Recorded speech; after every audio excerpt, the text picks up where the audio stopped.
ادع إلى سبيل ربك بالحكمة والموعظة الحسنة وجادلهم بالتي هي أحسن. بسم الله الرحمن الرحيم. الحمد لله رب العالمين والعاقبة للمتقين والصلاة والسلام على سيد المرسلين نبينا محمد وعلى آله وصحبه أجمعين ومن تبعهم بإحسان إلى يوم الدين. أما بعد.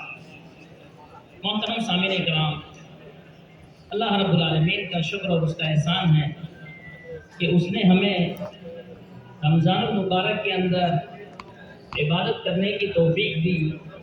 اللہ رب العالمین سے دعا ہے کہ اللہ رب العالمین ہمارے تمام اعمال کو قبول کرے، اور یہ جو رمضان المبارک ہے بھائیوں، یہ ہم سے رخصت ہونے والا ہے۔ اب ہم لوگ جو ہیں رمضان المبارک کے اختتام کے اوپر پہنچے ہیں۔ ان میں سے اب جو چیز ہمیں سمجھنا ہے بھائیوں، وہ فطرے کا مسئلہ ہے۔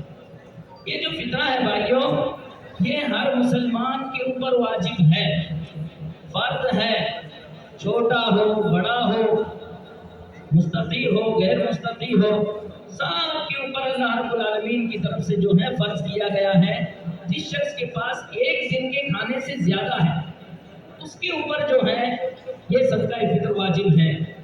اللہ کے رسول صلی اللہ علیہ وسلم نے اس کے مقصد کے تعلق سے عبداللہ بن عباس رضی اللہ تعالیٰ عنہ فرماتے ہیں، فرض رسول اللہ صلی اللہ علیہ وسلم زکاۃ الفطر طہرۃ للصائم من اللغو والرفث وطعمۃ للمساکین۔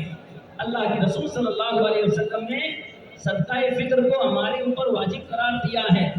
اس کا مقصد کیا ہے کہ روزے کے اندر جو غلطیاں ہو جاتی ہیں، روزے کے اندر جو خطائیں ہو جاتی ہیں، روزے میں جو گناہ ہو جاتے ہیں، ان گناہوں کا یہ کفارہ ہے۔ اور دوسرا مقصد کیا ہے کہ یہ مسکین کے لیے کھانے کا انتظام۔ ہمارا اسلام دیکھیں بھائیوں، اللہ رب العالمین نے امیروں کے اوپر اللہ رب العالمین نے غریبوں کے حقوق رکھے ہیں۔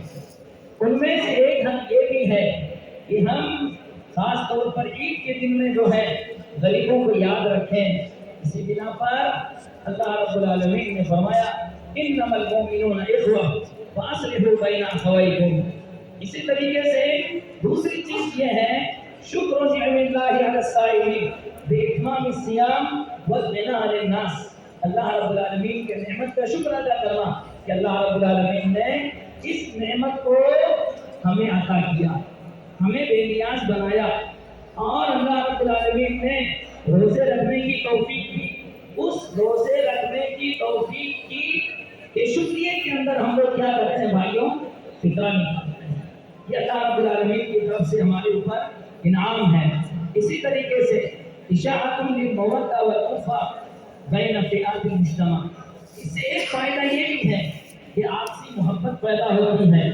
غریبوں اور امیروں کے درمیان ایک جو رکاوٹ ہے، وہ رکاوٹ ختم ہو جاتی ہے جب ہم غریبوں کو اللہ کے راستے میں کچھ دیتے ہیں۔ غریب جو ہے امیر سے خوش ہوتا ہے اور ایک الفت اور ایک محبت پیدا ہوتی ہے۔ تو بھائیوں، یہی سب حکمتیں ہیں جس کی بنا پر اسلام نے اس کو ہمارے اوپر فرض قرار دیا ہے۔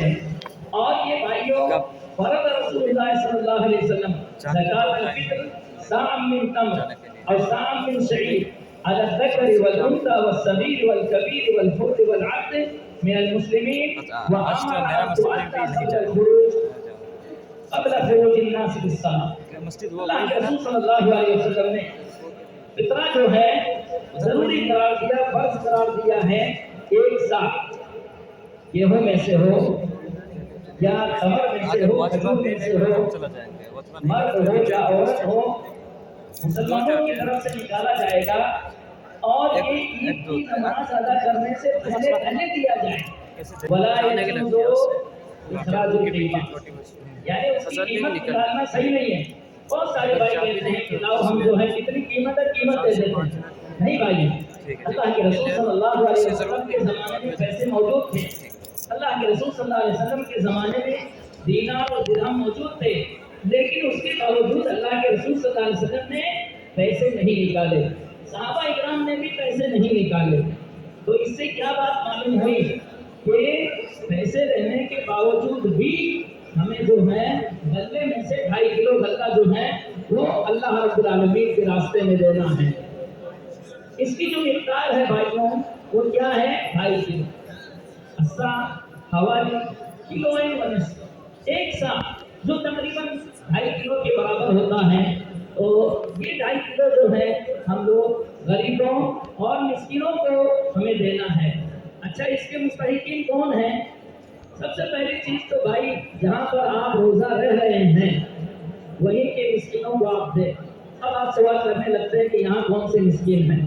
نہیں بھائیوں، آپ غور کریں، بہت سارے لوگ ایسے ہیں جن کو 6 مہینے سے تنخواہیں نہیں ملی ہیں، بہت سارے نئے مسلم ہیں جو کمزور ہیں، بہت سارے شکستہ حال لوگ ہیں، ان کو تلاش کر کے دینا یہ آپ کی ذمہ داری ہے۔ جس شہر کے اندر آپ رہ رہے ہیں، جس شہر میں آپ نے روزے رکھے ہیں، اسی شہر کے اندر جو ہے آپ کا اور اسی شہر کے اندر جو ہے یہ توزیع کیا جائے گا آپ کا جو فطرہ ہے۔ بہرحال جہاں پہ آپ رہ رہے ہیں وہیں کی مسکینوں کی طرف دھیان دیں۔ اور کن لوگوں کو دیا جائے گا بھائیوں؟ جو زکوٰۃ کے مستحق ہے۔ اللہ رب العالمین نے کیا فرمایا؟ انما الصدقات للفقراء والمساکین والعاملین علیہا والمؤلفۃ قلوبهم وفی الرقاب والغارمین وفی سبیل اللہ وابن السبیل فریضۃ من اللہ واللہ علیم حکیم۔ اللہ رب العالمین نے اس آیت کے اندر بھائیوں زکوٰۃ کے مصارف بتائے ہیں۔ جن لوگوں کے اوپر زکوٰۃ خرچ کی جائے گی ان لوگوں کو اللہ رب العالمین نے ذکر کیا ہے۔ یعنی کسی کے لیے وقت نہیں رکھا یا کسی کے لیے فرصت نہیں رکھی کہ وہ اپنے مزاج کے مطابق خرچ کرے، نہیں، بلکہ اس کے اوپر فرض قرار دیا ہے کہ یہ انہی لوگوں کے اوپر خرچ کرے جن کو اللہ رب العالمین نے ذکر کیا ہے۔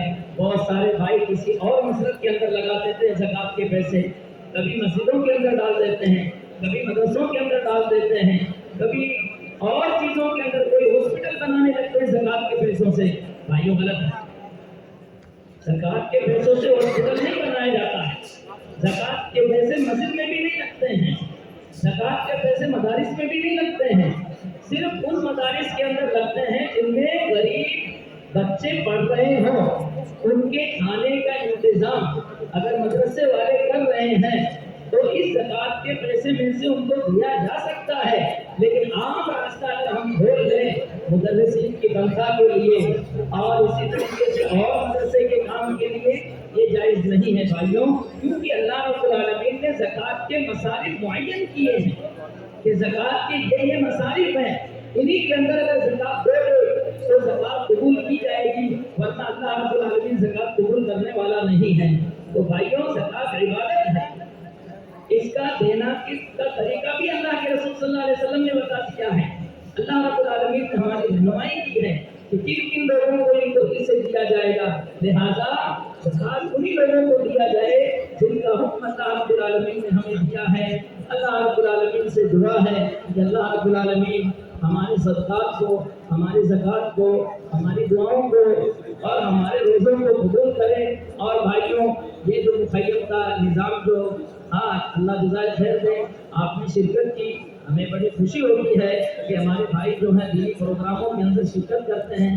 ہو سکتا ہے کہ کسی بھائی سے جو ہے کچھ بات ہو گئی ہو سکتا ہے کہ ہمارے منتظمین میں سے کسی سے کوئی غلطی ہو گئی ہو سکتا ہے کہ کوئی وجہ ہو گئی ہو۔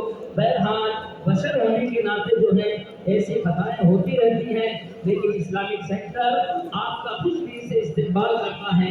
اسلامک سینٹر آپ کو مرحبا کہتا ہے، کبھی بھی آپ فون کریں، کبھی بھی آپ اتصال کریں، کبھی بھی آپ خود آئیں اور واضح نصیحت سنیں۔ اللہ رب العالمین ہم سب کے اعمال کو قبول کریں، اللہ ہمیں ایمان و عمل کی توفیق عطا فرمائے، آمین۔ وآخر دعوانا الحمدللہ رب العالمین، جزاکم اللہ خیرا۔ تو بھائیوں دعا